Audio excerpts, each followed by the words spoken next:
JSA, who wrote the lead judgment, recorded 10 enters on this issue of Dele Farotimi libel action. In view of the above, I humbly request that you, that is to the Commission of Police, use your good office to invite Mr. Dele Farotimi to show proof of the truthfulness of his publication, failure of which he should be prosecuted for criminal defamation in accordance with the requirements of the extant laws of Nigeria. Confiscate all defamatory publications until the investigations are completed. Stop Mr. Dele Farotimi by himself and or his agents from further publishing any defamatory content to attack my hard-earned reputation, the reputation of my law firm and that of my lawyers and of the Nigerian judiciary. Is it wrong? We are asking, is it wrong for Afe Babalola to seek justice for these false utterances against him? Should justice only be available to Mr. Dele Farotimi because Afe Babalola is a global icon? He's a big man, has no right to defend himself against destruction of his image he has struggled to build up?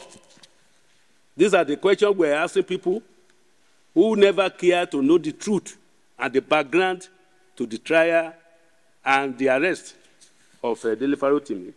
Once Mr. Dele Farotimi can show proof that his assertions in the book are true, then he will be free. Until then, the law allows free speech, but not only that, but not one that is calculated to injure the good reputation of another. Your freedom to free speech, you pray you understand that, has limitation. All facts are verifiable.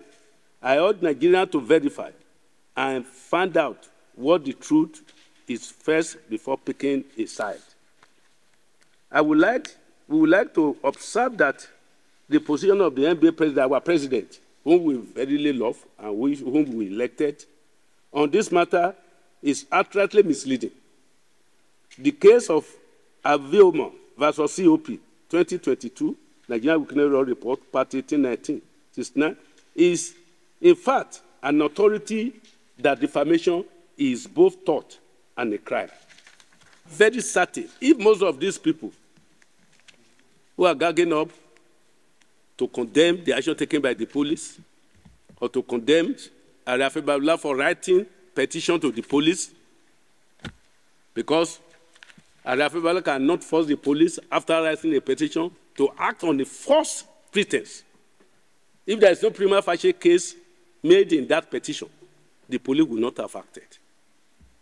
So I hope if they have got the gist of the truth of this matter, all reasonable minds will have called this man to order and implore him to apologize and withdraw that publication, instead of deceiving him in the public.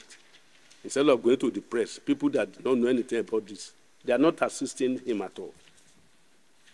These statements suggest a deliberate attempt by Mr. Dele Farotimi to malign the reputation of Afe Babalola and the esteemed law firm of Afe Babalola and Co.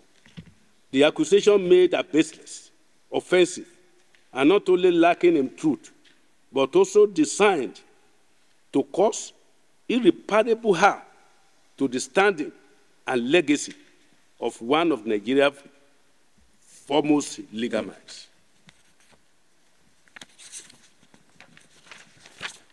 These defamatory remarks made in the book cannot be remedied by the award of damages. How much is the state to be going to pay Afe Babalola that will satisfy what he has done to his name? Also, the book is being distributed and accessed in Ekiti, so long as defamation is a crime in Ekiti. This has established criminal liability within Ekiti, placing it under the investigatory jurisdiction of the police and the jurisdiction of the Ekiti State High Court, given the cross-state nature of the alleged crime.